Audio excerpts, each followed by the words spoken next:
De retour dans Parlez-nous de vous, dites-nous des choses avec Benoît Astex pour son recueil. C'est Évasion mystique, poème de ce monde.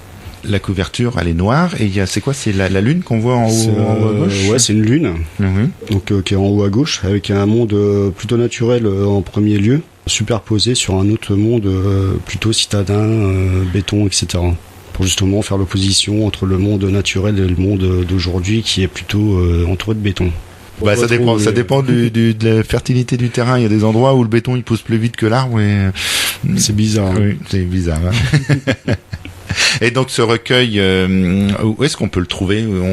On peut l'acheter, on peut se le procurer? Pour l'instant, il est en ligne sur lulu.com, donc site internet assez facilement trouvable. Et sinon, en passant directement par moi, donc comme je disais lors de la première interview, j'ai une page Facebook officielle, on passe commande dessus, on m'envoie un petit message en privé, puis il n'y a pas de souci. Il faut dépenser combien pour avoir ce joli recueil de poésie? 19 €, avec les frais de port. Avec les frais de port, 19 €, tout compris. Tout compris. Avec la dédicace en plus, toujours gratuite, généreusement. C'est cadeau. Tout à fait. Cadeau, parce qu'il y a combien de... Ouais, il y en a 24. Ça fait moins d'1 € par poème. Un petit peu moins d'1 € par poème, donc voilà. Si les gens peuvent se retrouver dans les textes et que ça leur fasse plaisir aussi de les lire... J'en sais rien, je fume plus, mais ça fait quoi? Ça fait 19 €, c'est presque un paquet de clopes. 19 €, on arrive déjà à 2 paquets de clopes, ouais. 2 paquets de clopes, Le voilà. troisième, c'est un petit peu plus cher. Et voilà, et je pense que ça fait plus de bien de lire ce bouquin-là que de lire 2 paquets de clopes. Certainement. Il a fallu combien de temps pour faire ce recueil? Enfin, tout compris. Enfin... Ça va faire, on va dire, 10-12 ans que j'ai commencé à écrire des textes. D'accord. Il y a un petit peu moins d'1 an, ouais, qu'on m'a un petit peu poussé à éditer parce que les textes étaient vraiment, selon les personnes qui m'entourent.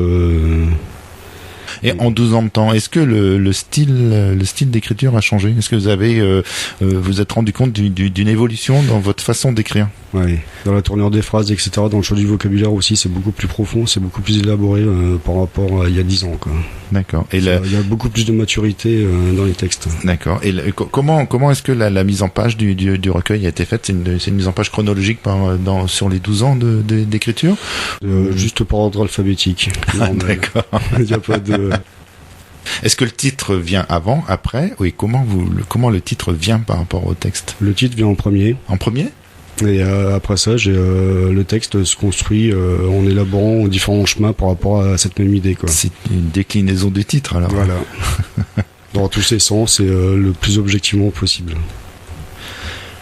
Le lecteur ne pourra pas forcément se rendre compte de l'antériorité d'un texte par rapport à un autre. Ils sont pas datés, les textes? Non. À chaque lecture, suivant l'humeur du jour de la personne qui va le lire, il va arriver à un certain ressenti, à une certaine réflexion. Donc on va lancer un concours. Celui qui arrive à trouver... Celui qui arrive à remettre les textes dans l'ordre. Je lui passerai le bonjour. Il aura toute l'estime de Benoît Astex. Tout à fait. Et une dédicace d'une page. Au moins.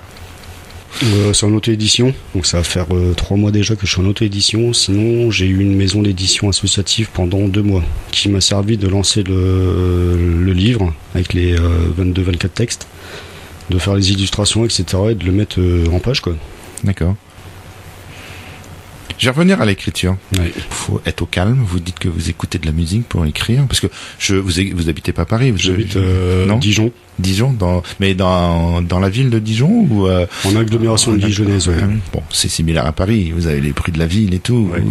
Vous êtes pas dans la nuit au pied d'un arbre. Non, je sais pas. Avec une bougie pour écrire. Non, pas du tout. Non, j'ai pas de lanterne, j'ai pas mon petit plumeau avec mon encrier. D'accord. Juste les oreilles dans la musique. Les oreilles dans la musique et les esprits dans ma bulle. Et voilà. Je peux pas trop décrire parce que c'est assez spécial quand même, l'atmosphère, l'univers dans lequel je suis quand j'écris, quoi. Il faut pas trop qu'on me dérange et puis ça y va. Hein. D'accord, mais c'est juste une mise en évasion.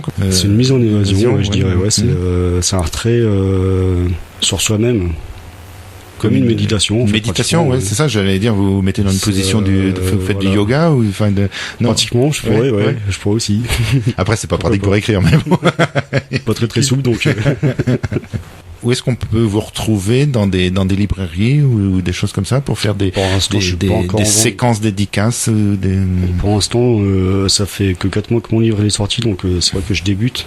Est-ce que vous auriez envie d'en faire quelque chose, qu'il y ait quelqu'un qui se les approprie pour tout à l'heure on parlait de musique, d'en faire des musiques ou d'en faire un spectacle, pourquoi pas, d'en faire des lectures qui soient lues par quelqu'un d'autre que vous, quoi, par quelqu'un qui l'interprète, quoi, qui se l'approprie et qui l'interprète. Du moment que l'univers du texte il reste dans celui que j'ai écrit, il n'y a pas de souci, quoi. Tout le monde est bienvenu pour travailler dessus, faire de la musique ou faire des mises en scène ou quoi que ce soit, il n'y a pas de problème, quoi. D'accord, bah écoutez, on va lancer un appel, s'il y a des gens qui sont intéressés. Donc je vais demander peut-être à Benoît Tex d'en lire un deuxième texte. Alors, page 43. On va prendre un texte un petit peu revendicatif. Ah oui, j'aime bien ça. Ça va cacher un petit peu la facette des convictions. Ouais. Donc le titre, c'est État français. Ah, ça commence bien déjà. Ça commence bien déjà. Attention, tenez-vous bien. Alors que les Français sont dans un sale état, ils nous promettent des choses invraisemblables, ils nous prennent pour des moutons abasourdis par la télévision. Elles sont belles leur télé-réalité, mais bien là de la vraie réalité. Puisqu'en France, il n'y a plus de liberté, où est la solidarité ? On se montre avec sévérité à l'encontre d'un peuple qui veut se faire écouter. Manifester n'est pas sans danger, là où les droits de l'homme sont bafoués.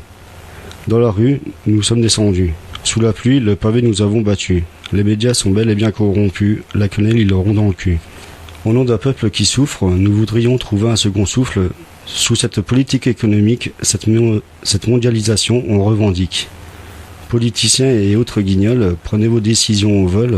Dans vos avions, vous dépensez des millions. Pendant que vos citoyens sont à l'abandon. À tort ou à raison, c'est bien le peuple qui produit vos ronds. Dans vos poches sans fond, on va vous plumer jusqu'à votre condamnation. Ça c'est fait. Voilà. C'est pas complètement faux. C'est pas tout à fait faux. Il y a de la réflexion aussi derrière. Donc, oui. Tout à l'heure, vous avez lu un texte sur les enfants. Sur la maltraitance des enfants. Sur la maltraitance des enfants. Tout à fait. Hors antenne, vous disiez que vous aviez, que c'est quelque chose qui vous tient à cœur. Vous êtes engagé dans quelque chose là-dedans. Voilà, ouais, je suis engagé. Je suis un membre actif de l'association Wanted Pédo. Donc c'est une association qui a maintenant 5-6 mois qui a pour but de lutter contre la pédophilie et les réseaux pédocriminels. Donc à partir de là, il y a des choses de mise en place. Il y a une page Facebook sur laquelle vous pouvez nous retrouver, qui s'appelle Wanted Pédo 1, parce que il y a déjà une page Facebook qui a sauté quand on s'occupe un petit peu des affaires trop profondes de l'État.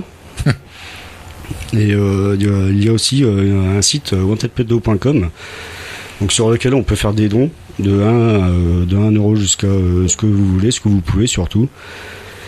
Et qui vont servir à élaborer différents projets mis en place, comme une cartographie pour situer chaque affaire, etc.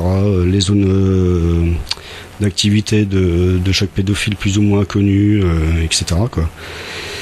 Et donc c'est une lutte qui me tient franchement à cœur parce que voilà, toucher à un enfant, déjà je sais pas comment on peut arriver à penser à faire quelque chose envers un enfant, que ce soit de la maltraitance ou que ce soit sexuel. Et il faut vraiment arrêter ce marché qui aux yeux des Français est vraiment caché, quoi. Comme beaucoup d'autres choses, mais comme un petit peu tous les travers. On dénonce, mais on fait rien derrière. Là, c'est vraiment quelque chose de tragique. De tuer des familles, ça tue la vie des enfants, et ça, c'est clair. Et plus tard, quand ils sont adultes, ça se répercute sur leur état mental et c'est des vies brisées. C'est des vies brisées, c'est des vies sans âme, quoi. Et faut vraiment arrêter ce massacre. C'est une association qui est basée sur Cannes. Bon après comme la magie internet fait qu'on vient un petit peu de tous les coins de France. On a déjà fait 2 manifestations, donc une où on a été par solidarité pour l'association Touche pas à mon enfance, donc, qui était le 24 mai. La première manifestation organisée par Wanted Pédo, c'était le 21 juin, donc le jour de la fête de la musique, mais c'était aussi le jour de la Love Boy Day, qui est une fête à caractère pédophile. Et que personne ne sait, bien sûr, comme c'est caché par la fête de la musique. D'accord, et ça s'appelle comment, là ? La Love Boy Day. Love Boy Day, d'accord. ça se situe à un lieu précis ou c'est un peu partout? C'est un petit peu partout dans le monde. C'est des gens qui considèrent qu'ils ont le droit de fêter leur attirance pour les enfants. Donc en général, pour le 21 juin, ils mettent des bougies bleues à leurs fenêtres ou ils mettent des bracelets de cordon bleu à leurs poignets ou quoi que ce soit, quoi. Pour vraiment dire, moi je suis d'accord pour la pédophilie, puis si vous n'êtes pas content, c'est pareil. Donc moi perso, je suis pas content, mais c'est pas pareil, quoi. Oui, oui. Voilà. Oui, parce que les enfants, ils ont le droit d'avoir une vie construite et je dirais normale, quoi. Bien sûr. Dans l'innocence, dans la joie, dans le bonheur surtout que la vie peut leur offrir, dans l'amour propre. L'amour propre, l'insouciance. Une fois qu'un enfant est violé, il en a plus. Donc voilà. Il y a une page Facebook pour cette association-là. Il y a une page Facebook. On va le redire. Wanted Pedo 1. Wanted Pedo 1. 1, c'est le chiffre 1. Ouais. D'accord. Et il y a un site wantedpedo.com. Wantedpedo.com. Et voilà. Donc là, sur le site Wanted Pedo, donc vous pourrez faire un don et en fonction des dons, vous pourrez voir les projets qui vont être établis au fur et à mesure des gains qu'on aura, bien sûr. En tout cas, j'encourage les gens à aller voir ces pages, ce site et cette page-là. Moi qui sais découvrir par eux-mêmes ce que c'est, les projets, etc. Et qui découvrent que cette association est vraiment sérieuse et que qu'on compte bien, qu'on est déterminé pour que justice soit faite pour tous ces enfants qui sont meurtris et volés, quoi. Voilà. Donc si le Poste à Galène, l'association Web Radio, qui est un petit peu écoutée un peu partout dans le monde, et notamment aux États-Unis, s'il y a des gens de là-bas qui nous écoutent et qui sont intéressés par ça, ils peuvent toujours aller sur Facebook. Vous êtes bienvenus pour prendre contact avec le président de l'association, Maximum Antieta. Donc ça, c'est Maximum Antieta, c'est le pseudo Facebook. Il pourra vous répondre par rapport aux questionnements que vous avez, etc. Et vous dire les projets, dans quel sens on va et ce qu'on compte faire plus tard, quoi. Je propose qu'on fasse une deuxième pause, pour se remettre un peu de tout ça, et on reprend la discussion sur ça ou sur autre chose après, ou juste pour dire au revoir aux auditeurs. Moi je vous suis, y a pas de problème. Ok, on fait une pause et on se retrouve tout de suite après.